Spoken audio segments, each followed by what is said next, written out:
Conscious గా ఇది ఒక నేను అసలు కాన్షియస్ గా ఉన్నానండి. ఎందుకంటే the moment you are conscious you lose your character. మీరు బిందాస్ ఉండాలి. నా ఒపీనియన్, నేను బిందాస్ ఉంటాను. ప్రీతి రెడ్డి గారు బిందాస్ అయితే, ఎస్ ఐఎమ్ బిందాస్. మల్లారెడ్డి గారు కూడా బిందాస్ కాబట్టి మామకి తగ్గ కోడలని చెప్పాము మేము. అది ఐ రియలీ డోంట్ నో. చాలా మంది చెప్తుంటారు. నేను వాట్సాప్ లో కూడా లేకపోతే సరే ఇన్స్టాగ్రామ్ లో కమెంట్స్ చూస్తుంటాను, మైనా కోడలా ఇదంతా క్వశ్చన్స్ వస్తుంటాయి. కానీ ఐ డోంట్ నో.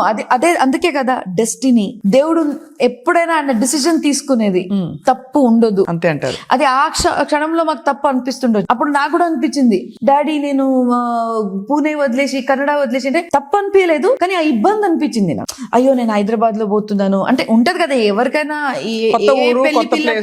పెళ్లి చేసుకున్న తర్వాత వేరే ఊరికి పోతే, వేరే ఇంటికి పోతే బాధ ఉంటదండి. నేను వేరే ఊరికి పోతున్నా, తెలియంది ఊరు పోతున్నా, అది కొంచెం ఇది ఉండే. కానీ ఇక్కడ వచ్చిన తర్వాత నాకు ఒక కంఫర్టబుల్ అట్మాస్ఫియర్ వచ్చింది కాబట్టి నాకు ఈజీ అయిపోయింది. అండ్ ఆఫ్ కోర్స్ ఎట్లానే నేను రాక్షసిగానే ఉన్నాను, అందరు నన్ను రాక్షసిగానే ట్యాగ్ చేస్తారు. సో అట్లా ఉన్నప్పుడు I prove myself everywhere. I am there. This is me. Which is you.